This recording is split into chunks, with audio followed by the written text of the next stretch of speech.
Hi friends, it's me Priya Hariprasad. Welcome back. Hope that you all are fine, safe and happy. Today I am going to explain monopoly. It is a particular market situation in non-competitive markets. Before that, please try to subscribe my channel, support my channel. Your support is my strength. Don't forget to share with your friends. Okay, then come let's learn together. Let's begin the class. What is monopoly? What is the meaning of monopoly? The word mono means single and the word poly means seller. So the word monopoly means single seller. Okay. Then now I am going to explain what is monopoly. Monopoly market. It is a particular market situation in which a single seller controls the entire supply of a commodity. It is a particular market situation in which a single seller controls the entire supply of a commodity. In order to supply or sell a commodity, there will be only one producer in monopoly market. Okay, that is the speciality or feature of monopoly.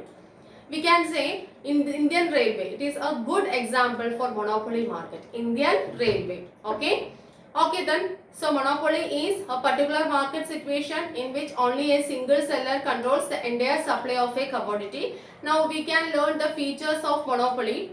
We have six features, six important features for monopoly. First one, we already know that single seller, okay, one and only seller will be there in order to sell a product or in order to supply that product, okay, one seller only, single seller, that is the first feature, okay. Then second one, no substitutes, no close substitutes. For that product there will be no close substitutes, okay, that is the second feature, no close substitutes.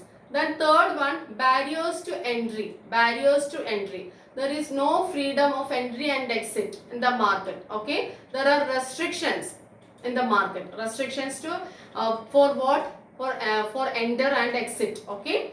Restrictions are there, so barriers are there, okay. Then firm itself is the industry. That means the firm and the industry are same under monopoly. Okay, under monopoly, firm and industry are same only. Got it? So firm itself is the industry. Okay, under monopoly. The next one, seller is the price maker. Monopolist is a price maker. Who is monopolist? Seller. Okay, seller of monopoly markets, seller. Then he is the price maker. Monopolist is a price maker. That means he can decide or he can fix the price. Okay, he can curtail the price, he can increase the price. Okay, okay then. The last one, perfect knowledge about market and demand. Monopolist have perfect knowledge about market and demand.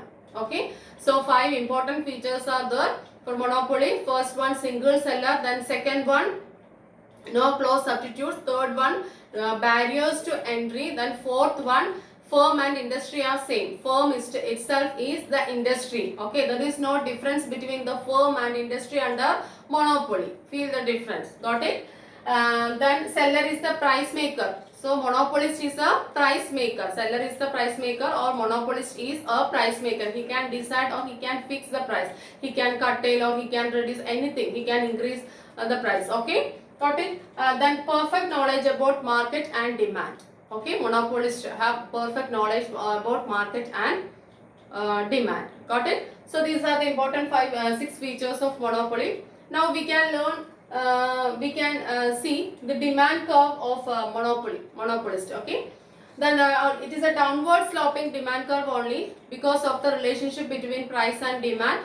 According to demand, he can change the price. The monopolist can charge different prices in accordance with the demand for that commodity. Okay, that's why the demand curve is a downward sloping curve under monopoly. And one more thing is the demand and average revenue curves. Both are same under monopoly. Demand and average revenue curves are same under monopoly. Okay. So here it is the demand curve for monopolist, and he can fix the price. For Q0 amount of output, he fixed the price of P0. Okay. That in accordance with the demand for that commodity, he can change the price. He may increase or decrease. Okay. Okay then, according to his wish. Got it? Okay then. Now we can learn total revenue, average revenue and marginal revenue under monopoly. We have to construct a table. Okay, already I constructed a small table. here in this first column quantity of outputs, and second column price, third column total revenue, fourth average revenue, and finally marginal revenue. Price function will be given, okay, that is 10 minus q, okay, it is given only. Then 10 minus q, here it is the q, it is q. Then TR is equal to P into Q. We already know that in order to get TR, we have to multiply P into Q. Price into quantity. Price into quantity. Then average revenue. In order to get average revenue, we have to divide total revenue by quantity of output. TR by Q. AR is equal to TR by Q. And finally MR. Marginal revenue is the addition to total revenue. That means we have to find out the difference between the two stages. What is total revenue? Then we will get what is marginal revenue. Okay. So total revenue is the total revenue of that monopolist. In order to get total revenue, we have to multiply price into quantity. Then average revenue is the revenue, total revenue per unit of output. Average revenue is the total revenue per unit of output. That means AR is equal to TR by Q. We have to divide total revenue by quantity of output, then we will get average revenue. Then marginal revenue, that is the difference between what is total revenue of two stages. Then addition to marginal revenue is the addition to total revenue. Additional revenue, that is marginal revenue. Got it? Okay then. And see here, P 10 minus Q is the price that is price function that is already given. Here output is 0. So we have to give we have to substitute the value of output in here. Okay, 10 minus for 10 minus Q, we can write 10 minus 0. In the place of Q, what we have to give 0. 10 minus 0, 10. Okay, price. 10 minus 1, next stage output is Q is 1. So 10 minus 1, 9. Then next stage Q is 2. 10 minus 2, 8. Q is 3. 10 minus 3, 7. Like this we will get price. Got it? Then TR is equal to P into Q. What is P here? This is P. Q is here. 10 into 0, 0. 9 into 1, 9. Okay? Price into Q. This is P. These are the values of price. Okay? 8 into 2, 16. 7 into 3, 21. 6 into 4, 24. 5 into 5, 25. Like this we will get. The next one, TR by Q. What is TR here? It is the values of TR. Okay. Then 0, here 0 only. 9 divided by 1, 9. Okay. TR by Q. TR by Q. 9 divided by 1, 9. 16 divided by 2, 8. 21 divided by 3, 7. 24 divided by 4, 6. 25 divided by 5, 5. Got it?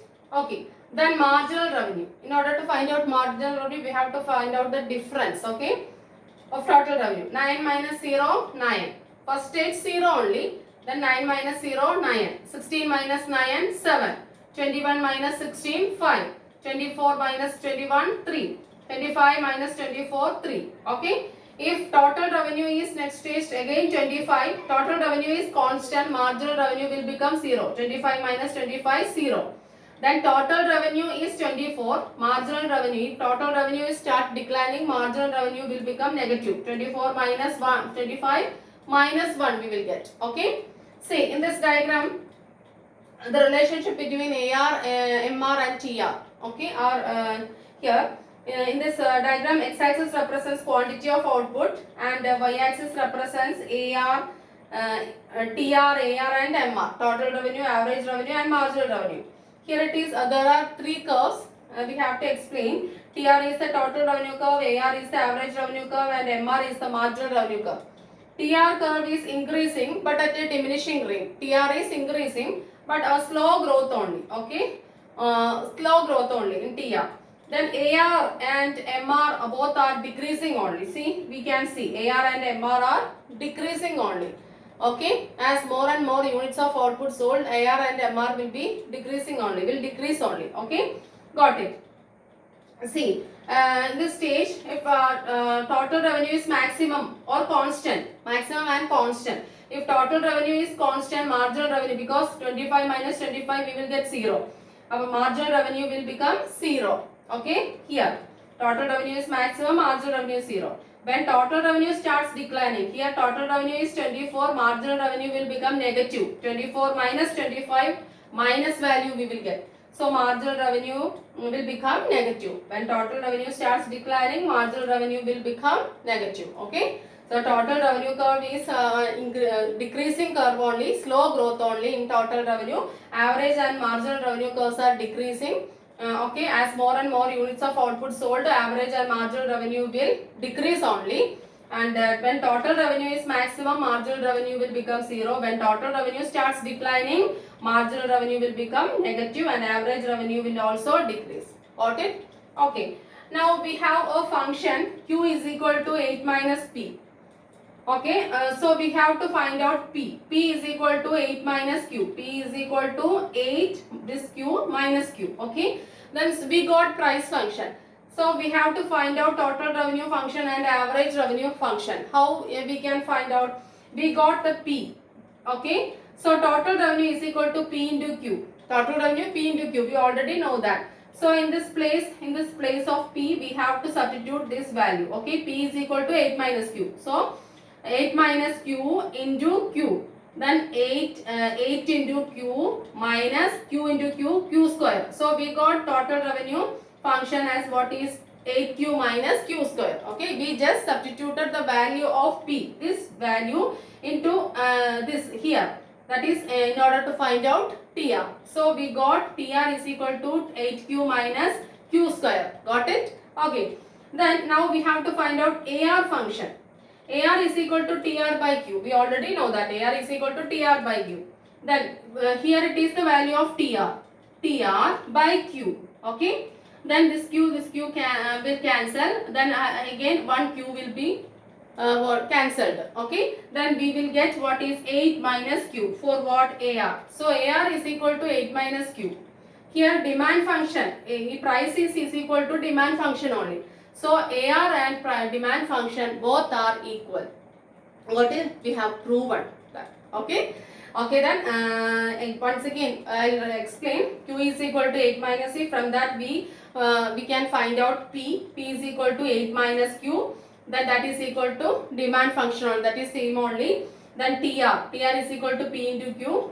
For that we can substitute the value of P. This is into here. So 8 minus Q into Q, then we will get what is TR is equal to 8Q minus Q square. Then AR is equal to TR by Q. We got the value of TR, that is 8Q minus Q square. So 8Q minus Q square by Q, then we will get 8 minus Q for what? AR. So here AR and demand function both are same. Okay, we have proven. Okay. Please try to repeat the video. If any doubt or any suggestions, let me know. In the next video, we can see again. Okay, then till then, thank you. Thanks a lot. Take care. Bye.